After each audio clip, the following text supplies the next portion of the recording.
8절에서 10절까지 먼저 봅니다. 믿음으로 아브라함은 부르심을 받았을 때에 순종하여 장래의 유업으로 받을 땅에 나아갈새 갈 바를 알지 못하고 나아갔으며 믿음으로 그가 이방의 땅에 있는 것 같이 약속의 땅에 거류하여 동일한 약속을 유업으로 함께 받은 이삭 및 야곱과 더불어 장막에 거하였으니 이는 그가 하나님이 계획하시고 지으실 터가 있는 성을 바랐음이라. 오늘은 이 히브리서의 믿음의 장에 우리는 어제는 아벨, 에녹 또 노아를 봤는데요. 이제 그 이어서 그 유명한 그러니까 아브라함을 봅니다. 11장에는 믿음의 이 선조들에 대하여 쭉 설명을 하는데 대부분 한 절에서 두 절, 뭐 많으면 세 절 정도 한 사람에게 할당해서 이 말씀을 펼쳐 나가는데 유독 이 아브라함만 8절에서 9절, 19절까지 무려 11절에 걸쳐서 쓰고 있습니다. 그만큼 아브라함은 히브리인들에게 있어서는 너무도 중요한 사람이기 때문이죠. 왜 아브라함이 중요한 사람이냐? 그토록 중요한 사람이냐?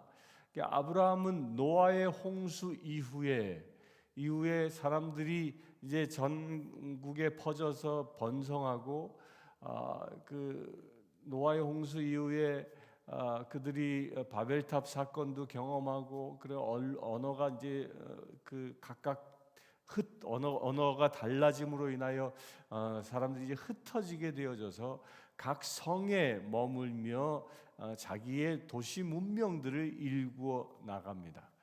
아브라함이 있었던 곳은 갈대아 우르 지역이라는 곳인데 그곳에 큰 성이 있었고 그 큰 성에서 우상을 숭배하던 사람이었습니다.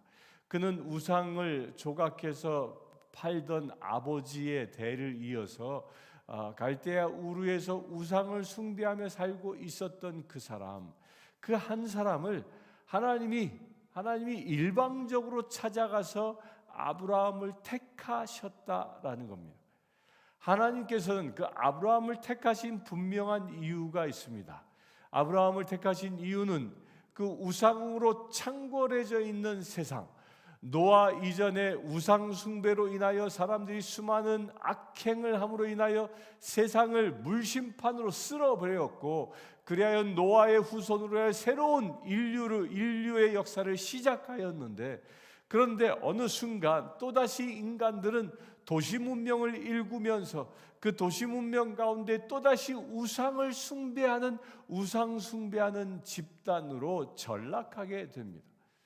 그러자 이제 하나님은 구원의 계획을 심판을 통해서 이루어지는 것이 아니라 하나님은 한 사람을 택하여 그 죄악에 빠진 백성들을 구원하기로 계획하시고 그 한 사람을 찾아가는데 그 한 사람이 누구였습니까? 우상을 숭배했던 아브라함이라는 사람을 갈대아 우르로 찾아가서 그를 불러내십니다. 근데 아브라함이 그 하나님의 그 부르심을 받았을 때 놀라운 건 한 가지가 있었습니다. 그가 이전에 하나님이 어떤 분인지 알지 못했습니다. 그는 우상 숭배자였습니다. 그러나 그럼에도 불구하고 하나님이 그를 찾아와 말씀하셨을 때에 오늘 말씀 8절에 보면 아브라함은 부르심을 받았을 때에 순종했다라고 말합니다. 정확히 나를 부르는 이분이 누군지 알지 못합니다. 정확히 알지 못했으나 자기를 찾아온 그 신의 음성을 듣고 그는 순종했다라는 말씀을 듣고 이게 아브라함이 열국의 조상이 되어지는 놀라운 그 안에 있는 이 심성이라는 것이죠. 그는 순종하는 사람이었다라는 겁니다.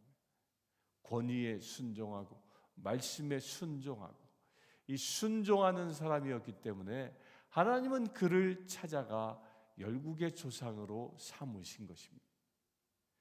우리 또한 하나님께서 여러분들을 찾아와 불러 세우신 존재입니다. 이 미국 땅까지 여러분들을 찾아와 불러 세우셨고, 여러분들로 하여금 이 성신교회의 성도가 되게 하셨고, 성신교회를 통하여 하나님의 나라를 일구어 나갈 수 있도록 여러분들을 부르셨습니다. 여러분들이 그 부르심에 순종한 것은 아브라함이 하나님의 부르심에 순종한 것과 똑같은 것입니다.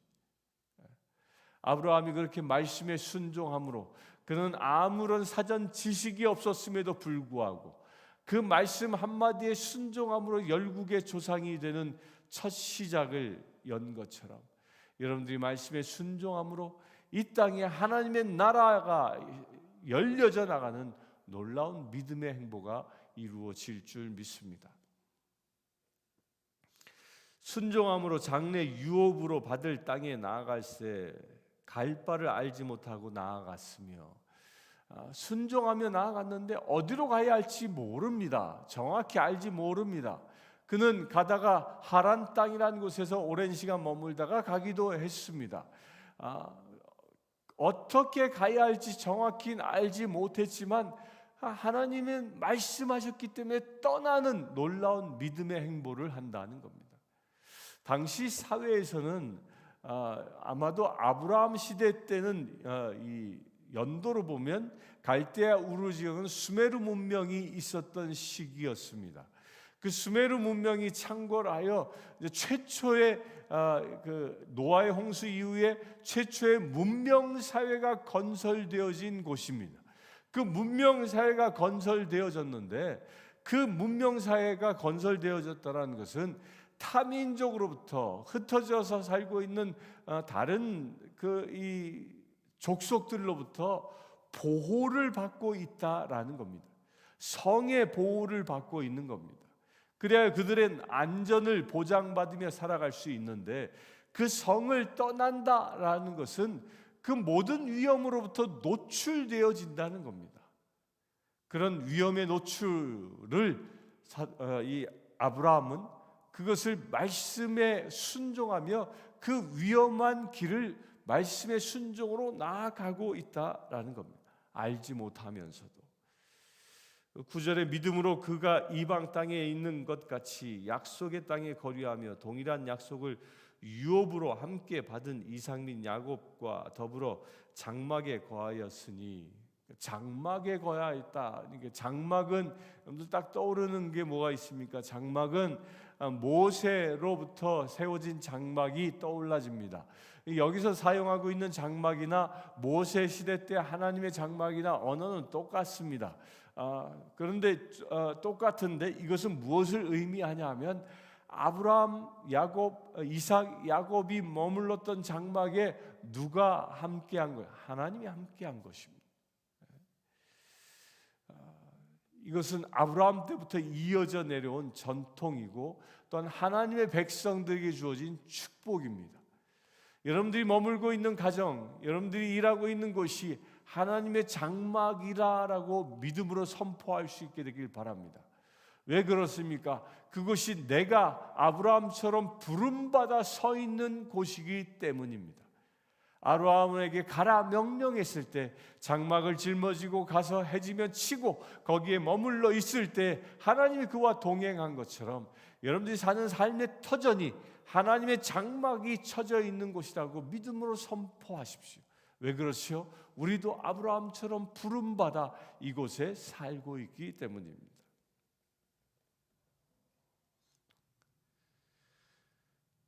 11절입니다. 믿음으로 사라 자신도 나이가 많아 단산하였으나 잉태할 수 있는 힘을 얻었으니 이는 약속하신 이를 미쁘신 줄 알았음이라. 이게 사라가 이제 그 잉태하지요. 아브라함이 나이가 100세가 되었을 때 잉태합니다. 그 잉태할 때 이 사라의 이 상태는 이미 달거리도 끊어지고 임신할 수 없는 여인의 기능은 다 출산의 기능은 다 상실한 상태였습니다. 그때 하나님이 아브라함을 찾아옵니다. 찾아와서 내가 이제 내년 이맘때쯤엔 아들을 낳을 것이다라고 축복하십니다. 그때 사라는 어떻게 했습니까? 사라는 그 축복의 말을 엿듣고 있다가 피식 웃었습니다. 왜 웃었습니까? 자기가 자기 자신을 잘 아는 거죠. 나는 이미 해산할 수 있는, 잉태할 수 있는 몸이 아니다. 달고리도 끊겨서 이제 여인의 기능을 다 상실했는데 내가 어떻게 잉태를 하느냐? 이런 상식적인 생각 때문에 그 하나님이 찾아와서 말씀하시는 것을 피식하고 웃어버렸다라는 겁니다. 그런데 놀라운 건 그럼에도 불구하고 사라는 그렇게 피식 웃으며 하나님의 선포를 믿지 못하였음에도 불구하고 하나님은 그 사라의 몸에 잉태케 하는, 생명을 잉태케 하는, 이삭을 잉태케 하는 축복을 허락하십니다. 이 사건을 잘 보십시오. 여기 히브리서에는 믿음으로 사라 자신도라고 얘기했습니다. 이 말만 그대로 하면 사라도 믿음이 충만해서 사라 그 말대로 열국의 어머니가 된 것처럼 이 히브리서는 이야기하고 있지만 뒤로 가면 조금 다른 뉘앙스를 또 비춥니다. 뭐라고 얘기해요? 이는 약속하신 이를 미쁘신 줄 알미라. 약속하신 이가 미쁘시단 말이 뭐예요? 믿음이 충만한, 신실한 그런 뜻이죠. 곧 나의 사라의 믿음이 어디로부터 온 것이냐면 자기는 비록 피식하고 웃었지만 그 나에게 선포한 말씀을 해주신 그 하나님의 미쁘심을 보았다라는 것. 미쁘심을. 이게 우리가 이 세상을 살아가는데 하나님은 우리를 통하여 일하시고 축복하십니다. 그런데 우리가 기도하고 우리가 나아가는 그 모든 역사들은 나의 믿음 때문에 이루어지는 게 아니라 하나님의 미쁘심 때문에 이루어진다라는 겁니다. 우리는 그 하나님의 미쁘심을 바라볼 뿐인 것입니다.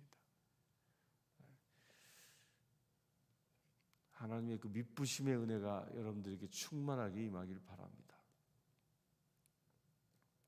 12절입니다. 이러므로 죽은 자와 같은 한 사람으로 말미암아 하늘의 허다한 별과 또 해변의 무수한 모래같이 많은 후손이 생육하였느니라. 여기서 중요하게 우리가 봐야 할 것은 죽은 자와 같은 한 사람이다라고 얘기합니다. 아브라함의 그 아내 사라, 그 육신은 생명을 잉태할 수 없는 죽은 자의 모습과 같은 것이죠. 그럼에도 불구하고 하나님은 그를 통하여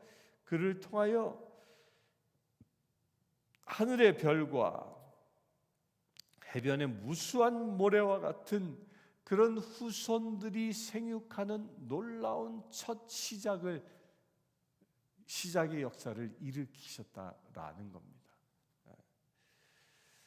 죽은 자와 같은, 이게 대단히 중요합니다.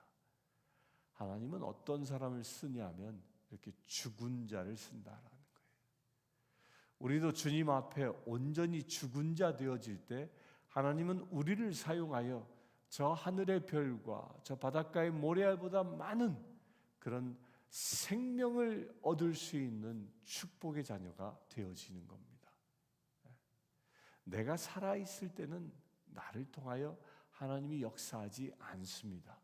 왜 그렇습니까? 나의 의지가, 나의 교만이, 나의 육정이 살아있기 때문에 하나님이 일하실 수 있는 여지가 없어져 버리는 겁니다. 그러나 내가 온전히 죽게 되어지면 하나님이 일하실 여지가 굉장히 넓어진다라는 겁니다. 그 아프리카에 요즘은 잘 모르겠는데요. 한 10년 전에 그 놀라운 사역을 하는 이 목사님이 계셨습니다. 그분의 그 주특기가 뭐냐면 집회에 가면 죽은 자를 살리는 겁니다. 그래서 그 목사님이 집회할 때면 저도 그 영상을 몇 개 보았는데 죽은 시체를 가지고 와요. 얼굴도 이미 다 창백했고, 그런 죽은 시체가 오면 그 시체를 향하여 예수 이름을 명령하면 어느 순간 그 시체가 일어나는 겁니다. 그런 역사를 아프리카의 한 목사님이 하는데, 그 목사님의 인터뷰가 아주 흥미롭습니다. 그 어떤 한 기자가 찾아가서 인터뷰를 합니다. 아유, 목사님, 어떻게 그렇게 죽은 자를 살립니까? 그랬더니 이 목사님이 하시는 얘기가, 살아있는 자를 축복해서 역사하는 것보다 죽은 자를 축복해서 살리는 것이 훨씬 쉽습니다. 왜냐하면 죽은 자는 그 안에 자기 의지, 자기 생각이 없기 때문입니다. 오직 하나님의 예수 그리스도의 이름으로 하나님의 말씀이 선포되어지면 그 하나님의 능력이 그대로 그 죽은 자에게 역사하기 때문에 죽은 자 살리는 것이 산 자에게 명령하는 것보다 더 쉽습니다. 여러분들요, 하나님의 역사가 여러분들을 통하여 잘 나타낼 수 있게 되길 바랍니다. 그렇게 하나님의 역사가 날마다 풍성하게 일어날 수 있는 비밀이 어디 있다고요? 예수 그리스도께서 저 십자가에서 죽으신 것처럼 우리도 날마다 저 십자가에서 죽었음을 선포할 때 나를 통하여 하나님은 놀랍게 역사하시는 것입니다. 13절 봅니다. 이 사람은 다 믿음을 따라 죽었으며 약속을 받지 못하였으되 그것들을 멀리서 보고 환영하며 또 땅에서는 외국인과 나그네임을 증언하였으니 그들이 이같이 말한 것은 자기들이 본향 찾는 자임을 나타냄이라. 그들이 나온 바 본향을 생각하였더라면 돌아갈 기회가 있었으려니와 그들이 이제는 더 나은 본향을 사모하니 곧 하늘에 있는 것이라. 그러므로 하나님이 그들의 하나님이라 일컬음 받으심을 부끄러워하지 아니하시고 그들을 위하여 한 성을 예비하셨느니라.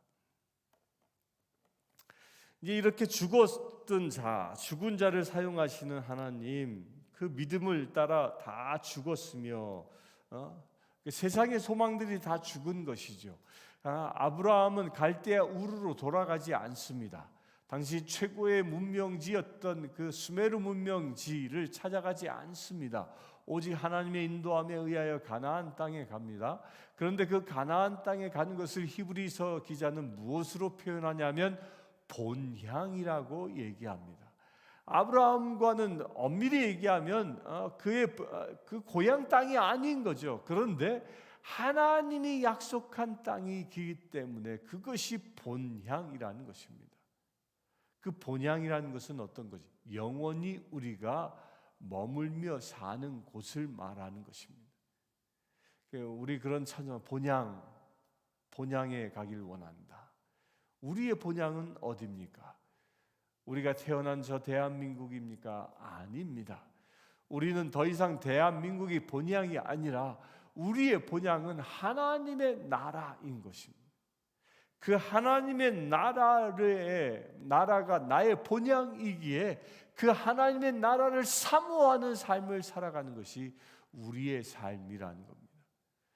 우리가 지금 이 세상을 살아가는 것은 그 본향에 들어가기에 합당한 자로 훈련되어지기 위하여 살아가는 것입니다. 아브라함이 갈대아 우르를 떠나서 가나안에 도착을 합니다. 그 가나안에 도착했을 때 그 가나안 땅이 기근이 들자 아브라함은 하나님께 묻지도 않고 에집트로 갑니다. 그래서 그 마누라를 팔아먹기까지 합니다. 그 사라의 미모가 뛰어났기 때문에 바로 왕이 그 사라를 보고 홀딱 반합니다. 그리하여 누구냐 그랬더니 내 누이요. 그래 그럼 내가 취하마. 그리고 뭐 낙타든 뭐든 그 이 선물을 아브라함이 받습니다. 근데 놀라운 역사가 일어나죠. 아브라함은 거짓말했음에도 불구하고 하나님은 그를 지키시기 위하여 바로에게 나타나 털끝도 건드리지 말라고 선언합니다. 그러자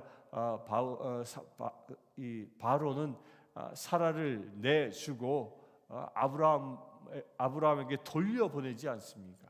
이 사건이 무슨 사건이냐면요, 아브라함은 당시에 에집트의 바로라 그러면 최고의 신의 존재로 세상 사람들이 알고 있었던 그런 존재입니다. 그런데 하나님이 그 사건을 용납하신 중요한 이유가 무엇이냐면, 아브라함은 믿음의 행보가 아니었습니다.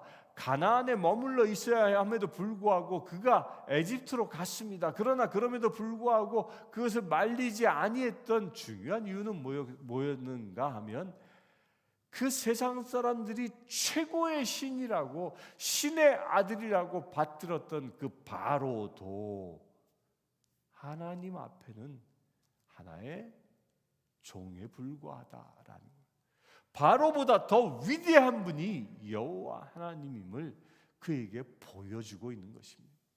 이렇게 아브라함은 그의 인생 여정을 통하여 하나님이 어떤 분이신지 깨닫게 하셨고, 그 하나님을 그가 섬기며 경외하며 열국의 조상이 되는 축복의 자녀가 되는 것입니다. 우리도 똑같습니다. 우리도 이 세상을 살아가는 그 이유가 무엇입니까? 하나님을 더 알아가는 것입니다. 이 새벽 기도를 통하여 하나님을 더 알아갈 수 있게 되길 바랍니다. 성경 통독을 통하여 하나님을 더 알아갈 수 있게 되길 바랍니다. 여러분들의 삶의 현장에서 하나님이 일하심을 보면서 하나님을 더 알아가시길 바랍니다. 그렇게 하나님을 더 알아가 내가 더 하나님이 어떤 분이신지 확실히 알아갈 때에 우리가 온전히 하나님의 자녀답게 살아갈 수 있겠고, 그렇게 하나님의 자녀답게 살아갈 수 있을 때에 그 우리가 갈 본향이 정말 약속의 땅이 되어지는 것입니다. 17절부터 19절 봅니다. 아브라함은 시험을 받을 때에 믿음으로 이삭을 드렸으니 그는 약속들을 받은 자로되 그 외아들을 드렸느니라. 그에게 이미 말씀하시기를 내 자손이라 칭할 자는 이삭으로 말미암으니라 하셨으니, 그가 하나님이 능히 이삭을 죽은 자 가운데서 다시 살리실 줄로 생각한지라. 비유컨대 그를 죽은 자 가운데서 도로 받은 것이니라. 아브라함이 이삭을 바친 사건은 하나님의 명령 때문이었습니다. 그러자 아브라함은 하나님이 명령하신 땅 모리아까지 갑니다. 그 모리아까지 3일에 걸쳐서 갑니다. 근데 아브라함이 여기서 말하는 대로 아브라함은 19절에 보면 하나님이 능히 이삭을 죽은 자 가운데서 다시 살리실 줄을 생각한지라. 이 말은 어디에서 우리가 알 수 있습니까? 아브라함이 이 모리아 산에 도착했을 때 행보를 보면 알 수 있습니다. 우리 성경 통독을 통하여 읽지 않았습니까? 그때 아브라함이 종들을 산에 오르기 전에 그곳에 머물게 합니다. 그리고 머물게 해놓고 이삭에게 장작을 짊어지게 하고 떠나면서 종들에게 뭐라고 얘기하냐면, 우리가 돌아올 때 돌아올 것이다. 제사를 지내고 돌아올 것이다. 그때 분명히 아브라함은 자기 자신 혼자 내가 돌아올 거라고 성경은 쓰지 않고 우리가라고 복수로 쓰고 있는 것입니다. 이것을 분명히 얘기하는 겁니다. 그 믿음이 있었던 것이죠.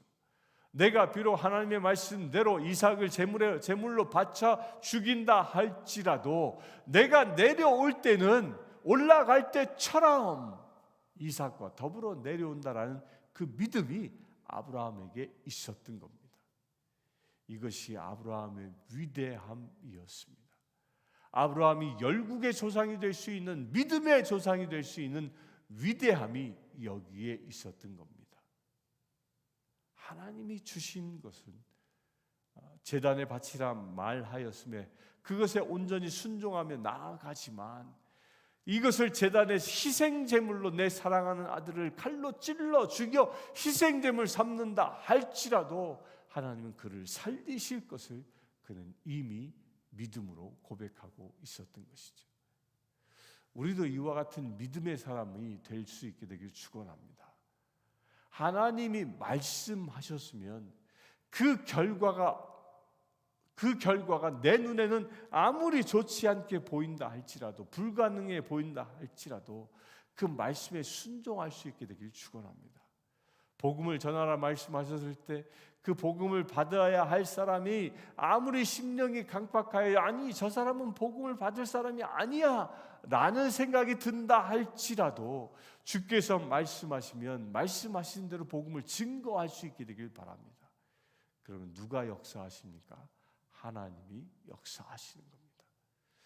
우리 사랑하는 성도님들, 아브라함은 자기의 이삭을 바치는 것이 하나님이 그 이삭을 바치라 했을 때 그것이 죽음으로 끝나지 않고 다시 살리신다라는 그 믿음을 가지고 있었던 것처럼 여러분들도 그와 같은 믿음으로 오늘 또한 승리할 수 있게 되길 바랍니다.